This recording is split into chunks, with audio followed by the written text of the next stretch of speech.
This is FNGR, and this week on King of Limbo, we honor Geeky Steven for Analysis Daily, as British Ninja was gracious enough to step out of the way because he knew in his heart of hearts who the better man was. British Ninja, a man who, as humble as he is wise, gave the spotlight to a young, budding talent. After you finished this podcast, Geeky got a spotlight over on Lily Pete's channel for about 2 minutes and a half. On a video about pirating Sony Vegas. While we at Limbo respect Geeky, we don't condone such actions. Today we're joined by Dulcet Tones, Watchful Ponies, and Jesus 2000, or is that Smeg? Their links will be next to their pictures as well as in the description. Thank you.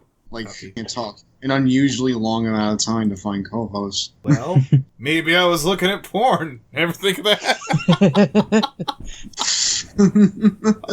Hey, I don't know what you do in your spare time. Yeah, I don't know. Hashtag professionalism. It's not my business. It's the internet, man. What do you think it's priority? I'm just saying. Also, to be clear, there we go. Said that. There we go. We went from barely anybody to a full house, bitching. Also, for clarity, you said that I asked for this. I think it was more like you offered, and then I was like, okay, cool. Well, you were being mopey that one time, and I was like, okay, so I guess I'll give you a podcast, yeah?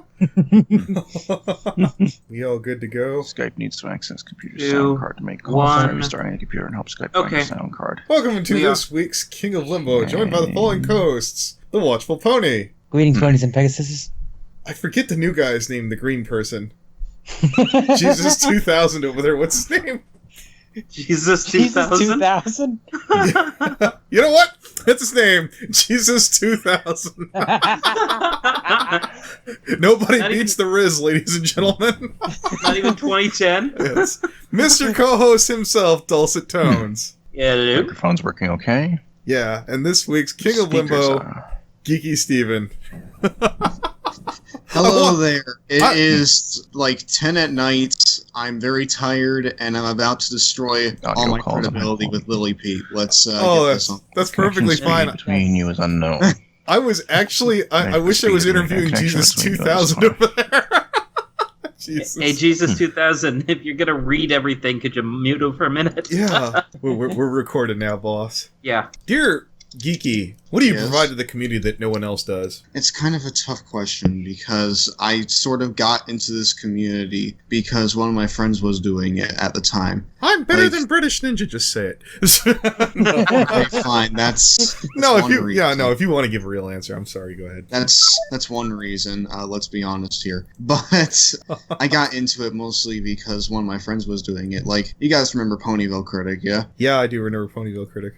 And like it doesn't do anything anymore, but I got into it mostly because of him, and I feel like that for the past year and a half I didn't really grow that much like as a content creator, but I think since I started meeting new people I've sort of gotten like a lot better since then. Like my past few reviews I can actually go back and watch without cringing my fucking eyeballs out. Oh yeah, no, you grew by... So I guess that's a start. You grew by leaps and bounds. Times I've heard you the first time, you're like, how could I get better? And I think Ninja brought it up, and I was like, it's like he doesn't have that much more to grow. And by the next time I saw you, you did that the how-to analysis video, and I was like, my God, he's getting better.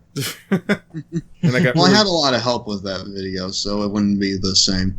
Even still, I didn't have help from friends. I understand that they can't all be that good, but we can hope and pray that maybe they'll at least be a fourth as good as that. You'll still be in great company. Is there anyone you want to credit for helping you out on that one? Yes, I want to, most of the people that helped me on it, and by most I mean two, weren't really members of the fandom. They were my friends, Jesse and Chase. Chase did the narration part, and my friend Jesse did, multiple voices. He was the one, in that Kylo Ren section where, why are people saying mean things about the videos, and then just slice up the screen. And obviously the three cameos that were in there, Toon, British Ninja, and Sapphire Heart Song. Who did you enjoy?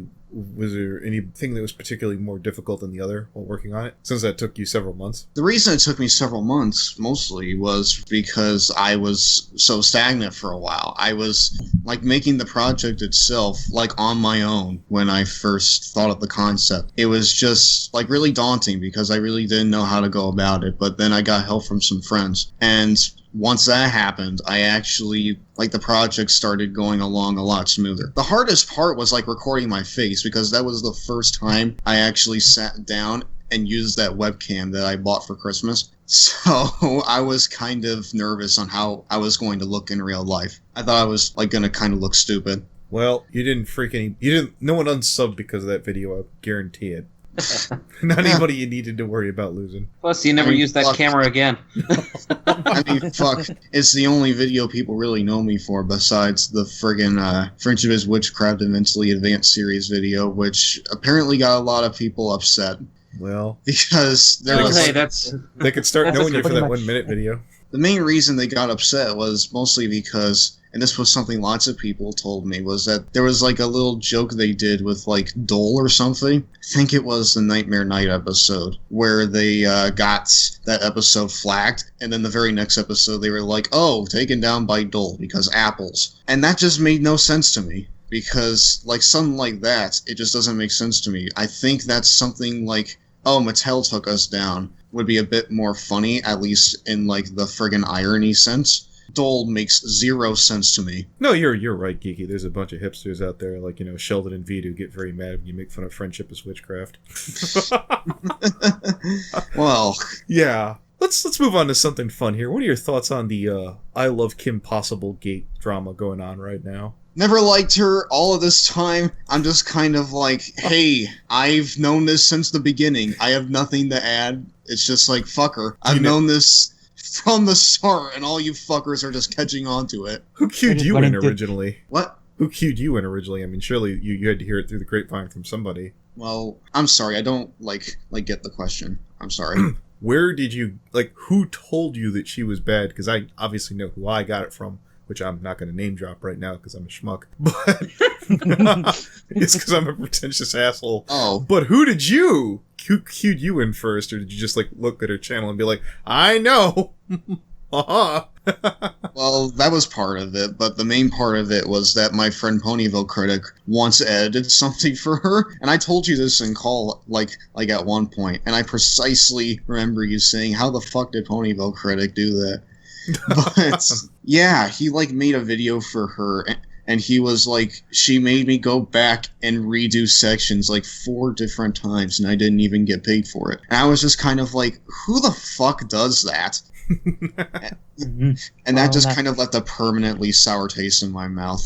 And I was just sort of like, I'm never going to let her work on anything of mine. I'm never going to do anything for her. She better pay up or I'm not doing anything. That's just the bottom line. And sure, like in the past, I did stuff for Toon Critic, but that was mostly because I was wanting to be nice. But nowadays, if I'm going to make something, I want compensation. Very good. Oh, and I think that's only fair, really. Jesus, do you finally hear us? Yes.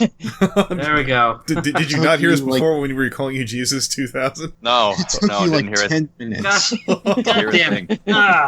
It was such the perfect joke. It was such an amazing joke. Ladies and gentlemen, he has risen. He is curtailed us. Our Lord and Savior, Lister of Smeg. Hey, you lot. What would you You're like to be Jesus called today 2000 instead now. of Jesus, perhaps? We'll take Jesus, though.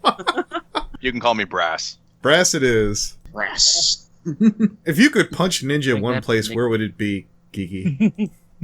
Well, I would punch him in the dick. Oh, Just punch him in the dick for a minute. No. what are your thoughts on games like Overwatch or TF2? You know, the kind of games that British Ninja loves.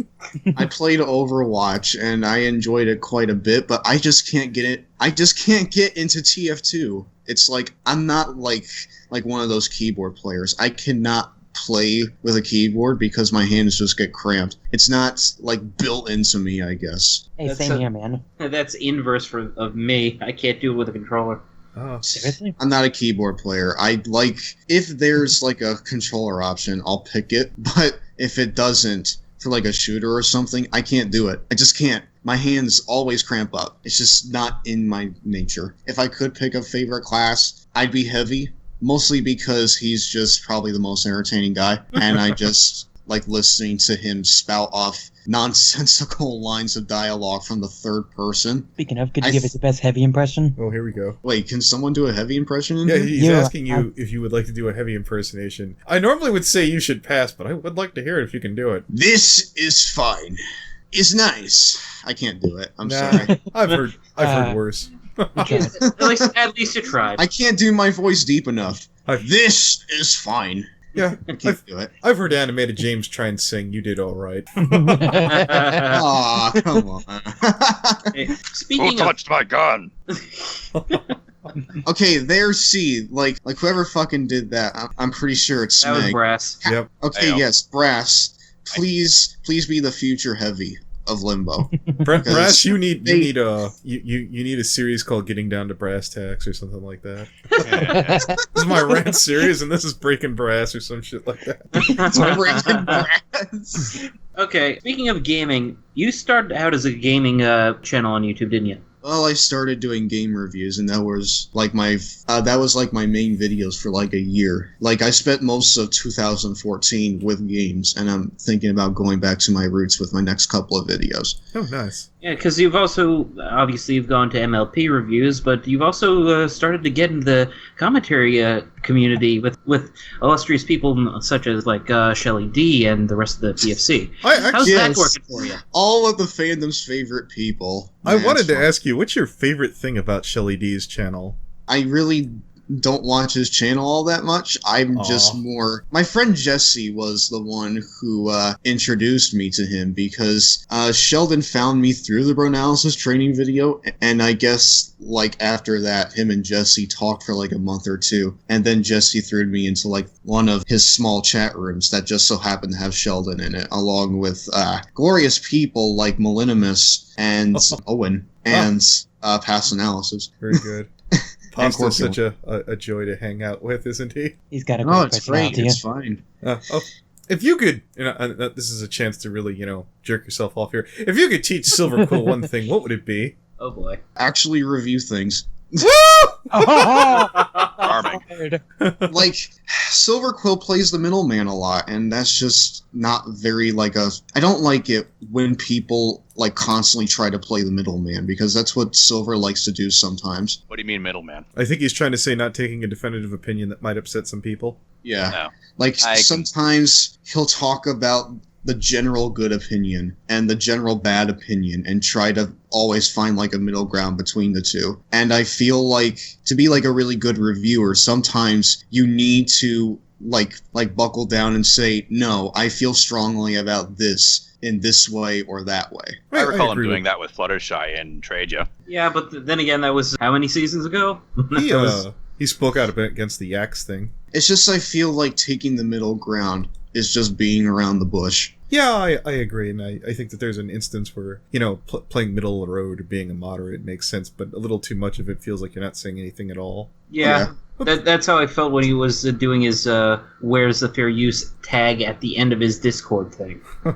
Wait, did he do that? Yep. Yeah, he did this tiny little "Where's the Fair Use" thing at the end of his Discord appreciation episode. It's just out of nowhere. It's just oh yeah, by the way, hashtag where's the fair use? Yeah, and he didn't even say anything about it. Nothing whatsoever.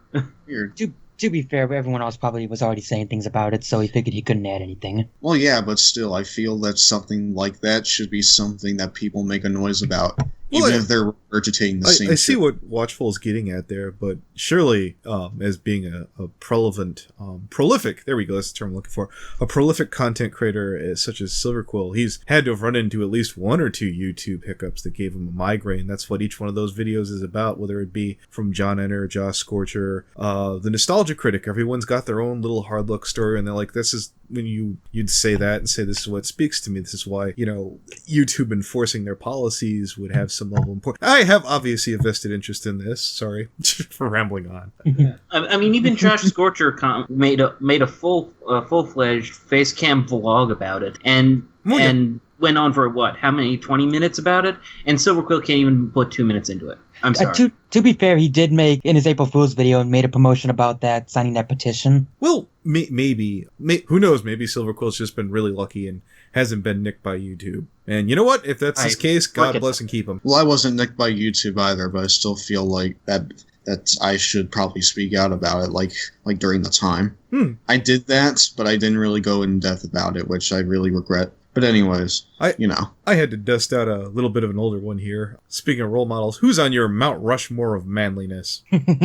Role models. Let's see. I said it like, who do you feel like you look up to and be like, yeah, this is people that's inspired me in some way, shape, or form? Give me 4 of them. Okay, most of them really aren't from like MLP.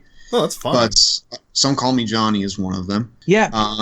Is he a YouTuber? Yes, Some Call Me Johnny. He's been around for a long time. Let's think here. It's kind of difficult, but maybe JonTron, even though I don't really take much inspiration from him. Oh, you're a big Game Grumps fan? Yes and no. I sometimes watch their stuff depending on the game. Like, they did SpongeBob Battle for Bikini Bottom like a couple months ago, and fucking Aaron just said, no, we're going to stop this because he didn't want to play the game anymore. And and it was funny because on friggin' Aaron's like official Twitter page, he was like, you guys really want to see more SpongeBob, do ya? Well, don't worry, it's coming, and it's never come.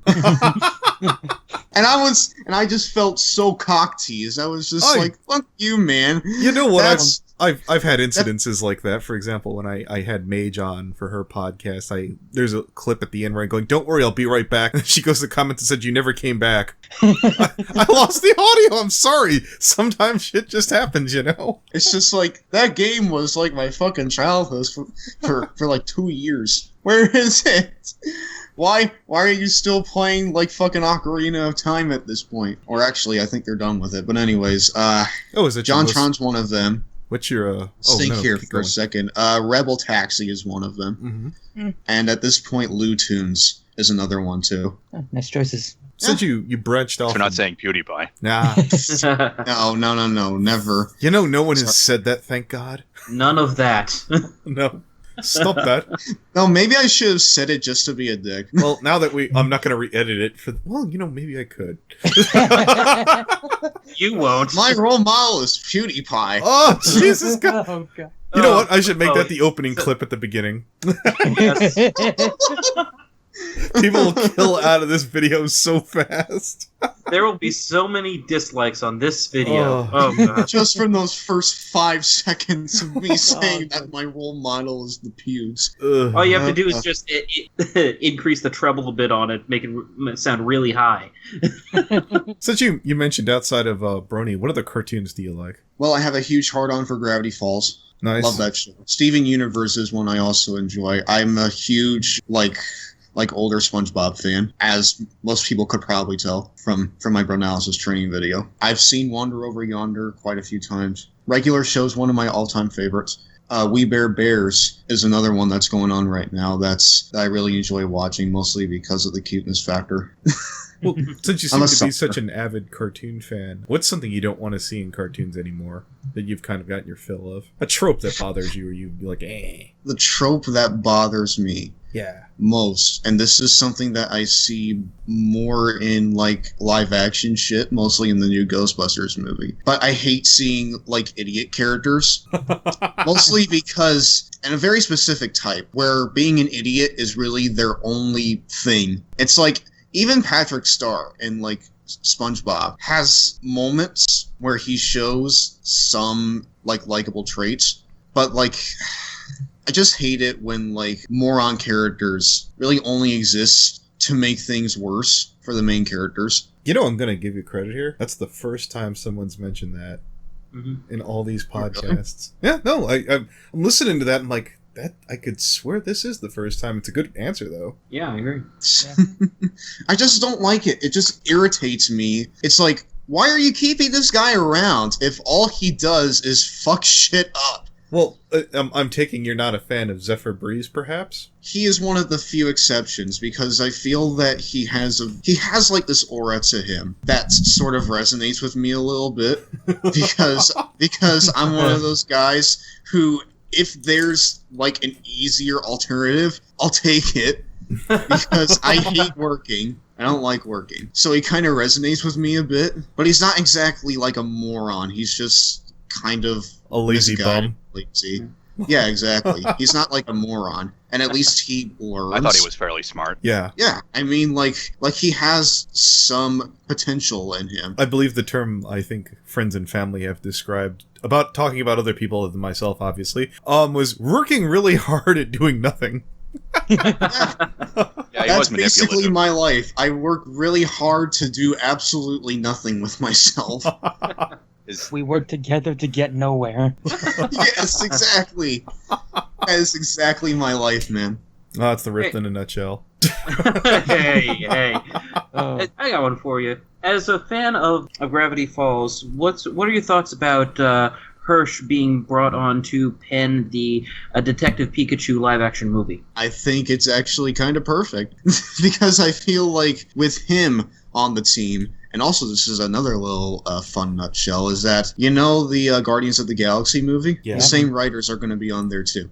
Yep, I heard about Really? that. So with that and Alex Hirsch being on there, I'm expecting really fun things to come out of that game's plot. I mean, I'm not really expecting something grandiose because, let's face it, it's Pikachu in a fucking detective's hat. But I'm expecting That can something talk. awesome. I'm expecting something that's at least going to have my interest in like a childish manner throughout the entire thing. It just sounds so fun. I really want to try it out when it's... Wait, like is it a movie or is it a game? Because There is a game, but there's going to be a live-action American-made movie, I believe, by Legendary Pictures. oh geez, well, Pokemon. For Pokemon... Pokemon Pikachu Detective. Alright, I would like to clarify that one more time because it bears repeating. Pokemon Pikachu Detective is getting a live action Yes. in America. yes. Yes. Does not Yes. compute. Error 404. And it's going to be written by Alex Hirsch himself and the guys who wrote Guardians of the Galaxy, aka my favorite Marvel movie of all time. I love Guardians it's of the amazing. Galaxy. Yeah. The moment when you realized Marvel wasn't going to fail anymore. It's Well, like, yeah, they're not going to top this. It's like there were some moments during that movie that Avengers did that I think they did better. It's like, okay, you know that one scene like in the Avengers where Hulk grabs Loki and just smashes him across the floor? Yeah. Yeah. Guardians of the Galaxy does something similar to that with Groot. It's like we have these three guys running across the hallway, and Groot stretches out his fucking arm, and he just smashes them around for like 20 seconds. And when he's done, he turns to the camera and just gives the most shit-eating grin ever. So great! I love it. It's like, that's that one moment where I was sitting in the theater, and that was playing in front of me for the first time. The entire theater just bursted out laughing. It was such a great moment. You mentioned you were tired about something else. Who do you feel, in your opinion, has the best attitude in the fandom? Tricky Fox, actually. I think that's... Ooh. Yeah, like I think every single time that I've been around Tricky Fox, he's been one of the most chill, laid-back guys that I've known. I think that he's a really great friend to have. Yeah, I like that. On top of that, this is more of an obscure answer, but I'm going to say Wolf King, mostly because I connect with him in a lot of ways more than I do with most guys around here. Well, and I know that he's kind of like obscure within the fandom, but he's a real good friend of mine, and him and I connect in a lot of ways. Well, he's definitely a character. Yeah, he's a real cool guy to be around. Getting back to MLP, what's some themes that you'd like to see addressed on the show that they haven't done yet? Something that you feel would probably fit the platform, but like they just haven't gotten around to doing it.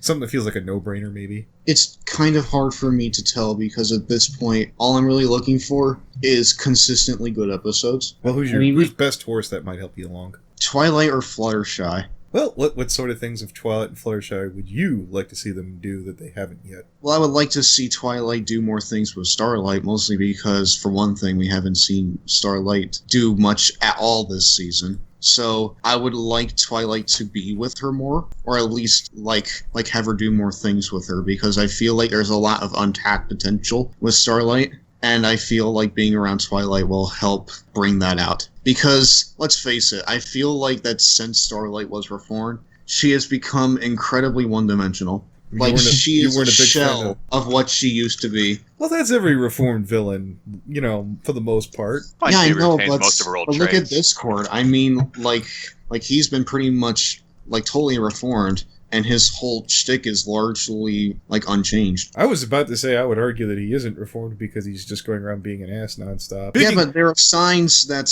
he's at least trying. Okay, speaking, and again, I don't mean to argue with the guest, speaking as an ass who does everything in his power to get away with things within the rules, I can look at Discord and safely tell you from an inside track, he's not reformed.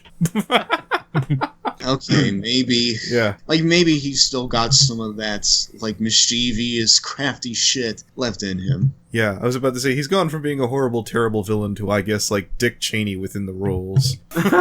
Cheney. I think he more matches Joe Biden. Sure. Either way. He's just kind of that one dick kid on the playground that you don't really want to be around, but you're around him anyway because he's got some fun traits, question mark. Yeah. You can't stop watching him.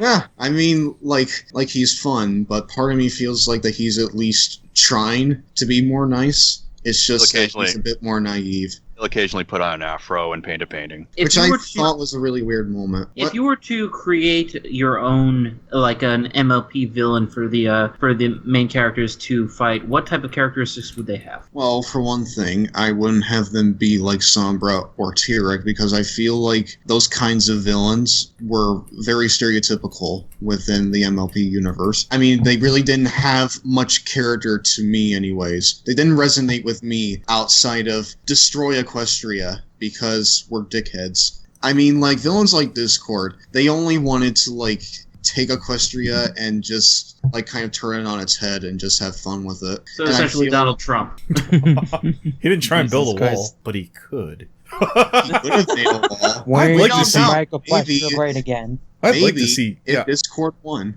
I'd like to see a Discord wall.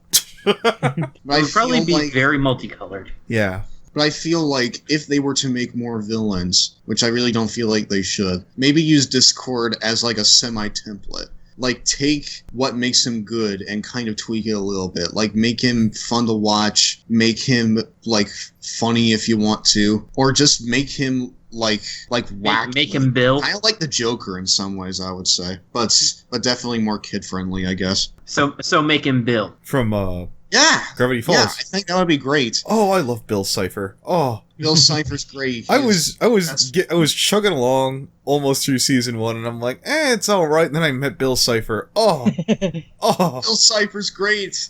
Yes, Bill Cipher is waifu material. I believe that's husbando. Yeah, Or- no so he's homo, but genderless. my God, that man. You deserve a prize. Here, have a head that's always screaming. Bill Cipher is my fucking idol. I want to be him when I grow up. Okay then.